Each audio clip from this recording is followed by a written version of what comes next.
Welcome to the Every Brain is Different podcast. It is Samantha and Lauren here with you, and I hope your summer is going swell because summers are hard, I feel like. So, Yeah, real. yeah. So the other day, my son did something and it cracked me up, and it was totally like an autistic thing to do. So, and I mean like stereotypical autism, And so I put on Threads, I said, tell me your kid is autistic without telling me your kid is autistic. And I got some gold responses. So I got like 2.7 thousand comments, and all of them were amazing. I haven't read all of them because that's a lot. That's a lot. But that's a lot. But it blew way more than I thought. Golden ones you want But to I do share? have some golden ones. We're going to share them over the next few episodes because there's just so many. But okay, so the first one says, when I suggested he go fishing as opposed to following me around talking my ear off, he informed me, Mom, I haven't been into fishing for almost 2 weeks now. I guess Mom is his new hyperfixation until he finds a different one. I relate to that so much. So, yes. And then this one cracked me up. I laughed so hard. It said, your eyelashes are making too much noise. And I felt that because I have heard things that other people seem to not be able to hear. And I'm like, oh, it's making too much noise. And so, yes, I get that. And then my son once told me that he popped his collar during gym class, but didn't think anyone liked it. So he put it back down. And I'm like, I feel that because like I used to do the same thing. Like I would do something and no one noticed, and I'm like, ugh, I feel dumb now. And so I put it back down. Undo it. Just undo That's it. hilarious. And then there was, if you describe a flag, he can tell you the country it belongs to. And yes. And then did you know there are 35 different species of pinnipeds? First of all, do you know what a pinniped is? No. So like I thought that said pineapples when I first read that. So we're gonna find out what a pinniped is. It's a type of animal, but it's like a seal. It's a diverse group of carnivorous, fin-footed, semi-aquatic marine mammals. So like seals, sea lions, and walruses. So I feel like that's definitely a niche. yeah. To But know there's that. 35 different species. So that's cool. And then I understand this from my kids. He won't have a conversation with you, but his vocabulary is very advanced for his age. Yeah. Yes, I feel that. Yeah. So those are just some of them. I was just reading it. I'm like, you people get me. Like, either get me or get my experience with my kids or my clients. Like, it just all made sense. So I hope I you think enjoyed some of those. it's a good reminder that you're not alone. Yeah. And so many out there. Yeah, somebody actually said that. They're like, this is just a reminder, that autistic kids are amazing and we're not alone. And yeah, just the community. I loved it. Loved it. Nice. So yeah, we're going to read some more over the next few weeks, but those were just some of the ones that I found recently that I loved. Love it. Yeah. So today we're talking about what we do when we come home from a vacation, because we talked about what to do to prepare for a vacation, and then we talked about what to do while you're on vacation, to minimize meltdowns, increase self-regulation, all that stuff. Just make it a better experience for your kids and you, honestly. And so today we're going to talk about what to do when you get home, because the regulation, like getting back into life, is kind of dysregulating. And maybe your kids are extra emotional, extra clingy, arguing more, or just completely exhausted. And those are all completely normal. So many parents assume that the vacation is over once they get home, but then you have the reintegration period. Yeah. And so also your kid's nervous system may be processing everything that happened while on vacation. It just depends how long you were on vacation. So if you were gone for a few days, maybe they're just processing everything that happened. Or if you were gone for like a month, then they're reintegrating into their normal lives. So, yeah, and just remember that coming home is another transition, and transitions requires support. So, just remember that. It's a transition.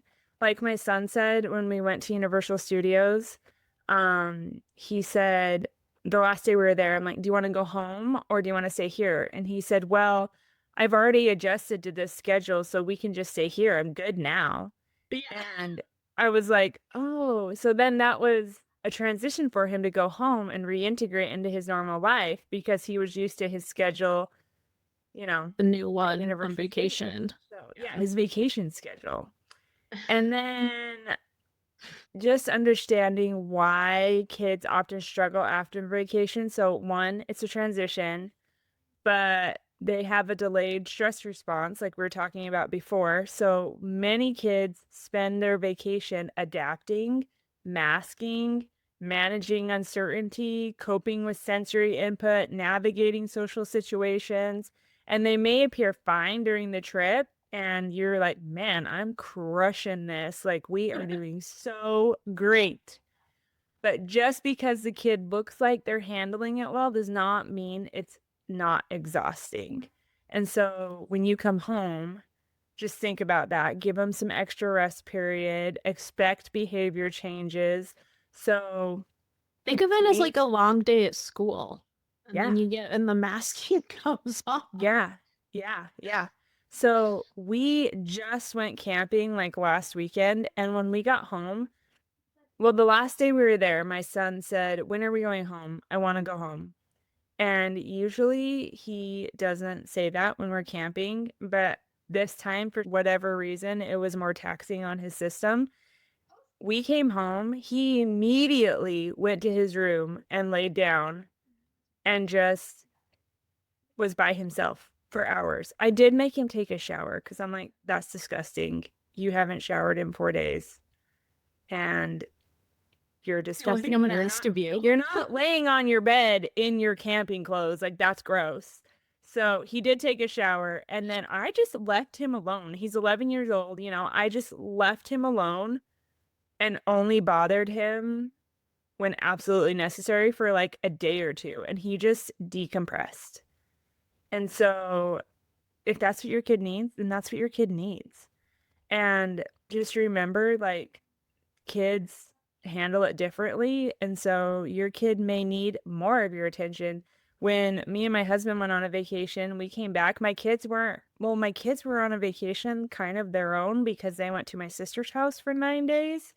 But when I got home, they were so clingy. And my daughter was like, "I'm afraid that you're going to leave me again. I'm afraid that you're going to, you know, not be here for that long again." And so it depends, like, if you go on vacation without them, if you go on vacation with them, they're just different things. Either way, it's different. Either way, it's different. Either way, they're not in It's a their natural transition. environment. Yeah. So another strategy that you can use is don't schedule anything extra after vacation. So many families return home and immediately jump back into birthday parties or sports or camps or other family events. And for neurodivergent kids, this can be too much. So protect the first few days at home, depending on what your family needs. Like, you'll learn what your family needs. Do they need a week? Do they need, I almost said a month. Maybe a month is too long. But do they need a day? Yeah. Do they need a day? Do they need a few hours? Like, it just depends. So we went on vacation and we came home, and my son was invited to a birthday party. So he did go to that birthday party like as soon as we got home, but he doesn't, get invited to a lot of birthday parties. And so we made sure we were home for that, but we couldn't get home any sooner. But if your kid gets invited to something and they don't really care about going, they need to stay home to regulate their nervous system, stay home. If you need to cancel the practice that they're supposed to go to, cancel it that day. I know that's not feasible for everyone. Like, they do have attendance requirements, but you get what I'm trying to say. Like, don't schedule extra things. If you can cancel things, cancel them if that's what your kid needs. And just remember that your child doesn't necessarily need more stimulation, they need recovery. I like to think of it as a vacation from the vacation where you do Oh, like yeah. nothing. Yeah. Yeah. And I like to schedule when I go on vacation, I always try to schedule like the day after vacation as a nothing day. Yeah. Or I use it as a get ready for real life again day. So when we went camping, I came home and I started doing laundry and I started cleaning up and I did all that stuff so I could get back to my normal life. But if you need just a day just to chill and do nothing, do what you can to get that going because that's important for you too. Yeah, When we got home, when we got home actually from camping, I did like bring everything inside and I started doing the laundry because we had an obscene amount of clothes from camping. It's ridiculous how many clothes you go through because you get so dirty. And we were on a lake, and so my kids kept going in the lake with their clothes on, and I'm like, what are you doing? So, anyway, if you go camping, bring extra shoes, bring extra clothes, just bring all the extras. So, I did start doing the laundry, but then I just sat and watched a show while it was washing. I didn't clean anything, I didn't do anything else. Like, I took a shower because gross. And then I just vegged out while the washing machine was going. And I didn't like fold any clothes that day or anything. I just washed everything. And then the next day is when I folded everything and I just like chilled for a little bit. So if you can do that, I know that's not feasible all the time, but you need recovery just as much as your kids need recovery. Yes. And think about recovery from vacation, like recovery from being sick or exhausted or something like that, that you don't need to just jump back into life if possible. You just had surgery on your life. Yes. Yeah. And you need to post-op care. Post-op? No. Yeah. Yeah, post-op. Yeah. Yeah. And then the next strategy is to get back into your normal routines as quickly as possible after recovery. So don't like start a whole new routine after you come back from vacation. I know a lot of people, I'm just going to use the diet example. They're like, I'm going to go on vacation and then I'm going to change my whole life. I'm going to change my diet. I'm going to change this. I'm going to exercise more. Don't do the equivalent of that to your child or yourself because your nervous system is already dysregulated and that's just going to dysregulate it even more. So I was thinking about coming home and I'm being like, we're not going to do screens anymore. Well, let's be real. We're not going to do screens as much. We're going to do more schoolwork during the summer. We're going to do this. And then I was like, whoa, if I try to change my child's whole routine, it's not going to go well. And so we're adding stuff in slowly instead of just changing everything all at once. Yeah. But, get back to your normal familiar routines, regular meals, regular bedtime, regular wake up times, familiar activities. If you use a visual schedule, keep using the visual schedule. And then reestablish household expectations. This doesn't mean you're using punishment, obviously, like bring those back through predictability and routine, because routine tells the nervous system you're safe, you know what happens next, all of that. So just go back to your normal routine and don't try to revamp everything that's going on. Right? People save that for New Year's, but also don't do it then either. Yeah, research shows that like if you try to just revamp everything all at once, it's too much. It's too Yeah. much. You can't do it. Yeah, this Baby is going, steps. yeah, this is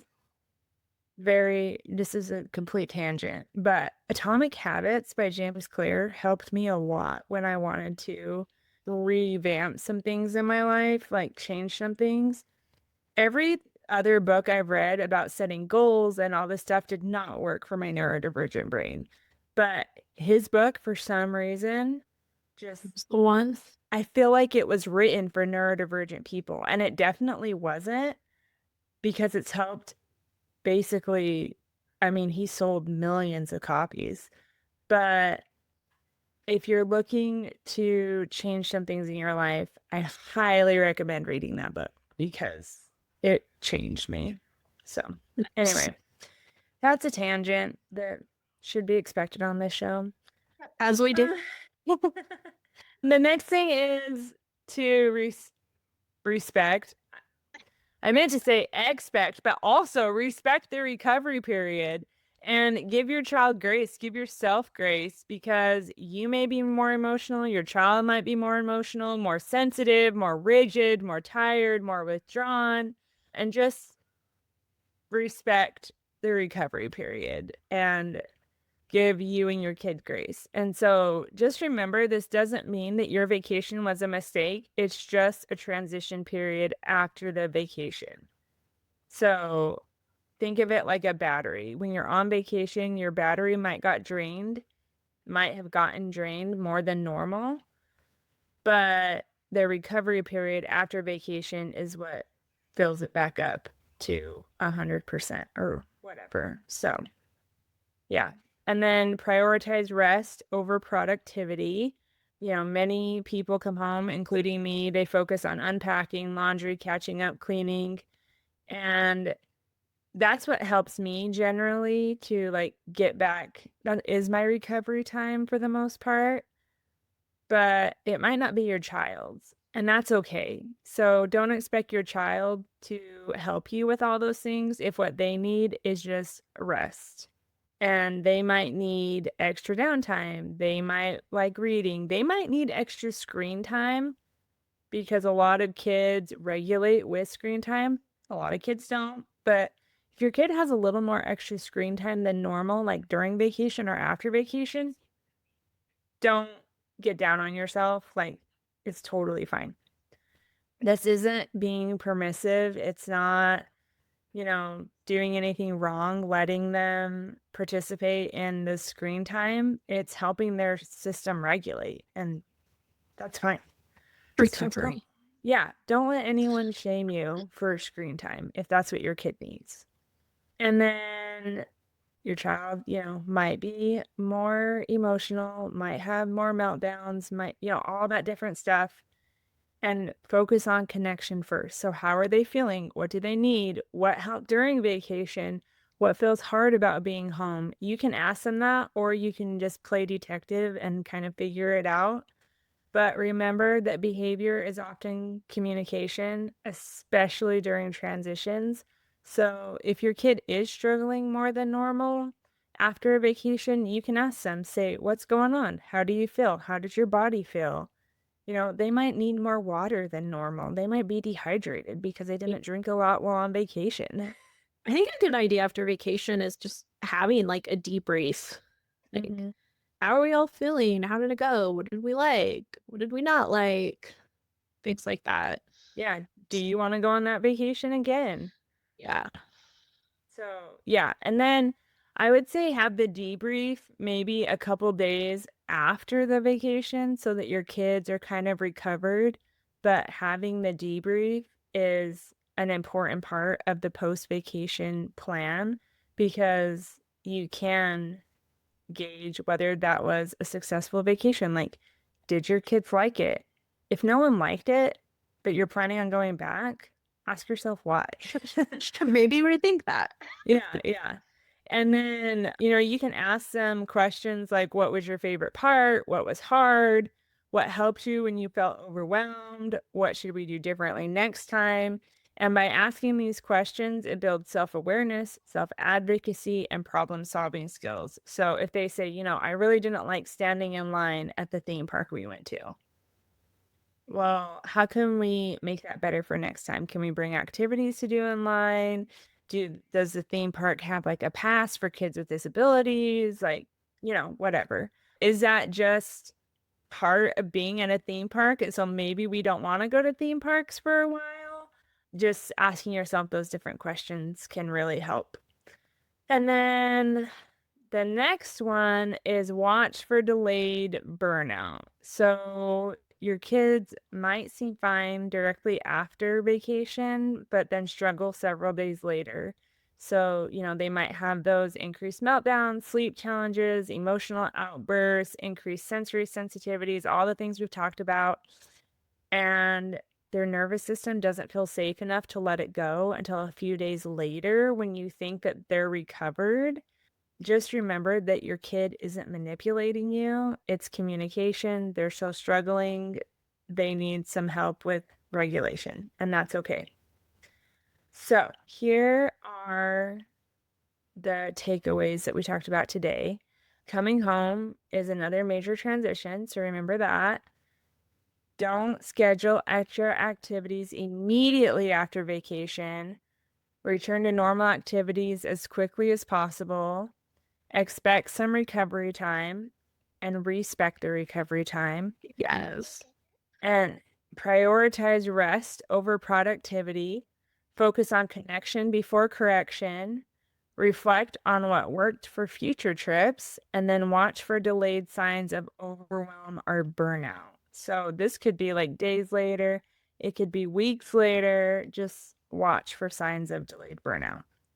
Just remember that a successful vacation isn't measured by how many attractions you visited or how many pictures you took or whatever. It's measured by whether your family felt supported. And part of that support includes recognizing that recovery is part of the vacation process. Sometimes the most important thing you can do when you get home is doing absolutely nothing. Let your child settle back into the routines, rhythms, and predictability that helps them feel safe. And if you are parenting a neurodivergent kid and you would like help with vacations, you can definitely join our Parenting Your Neurodivergent Child community. We'd love to have you, and you can ask all the questions you want about going on vacation with your kid. So, there you go. Perfect. And my daughter wants me to download an app for her. So, we're going to peace out. So demanding, these children. I know. So anyway, we will see you all next week.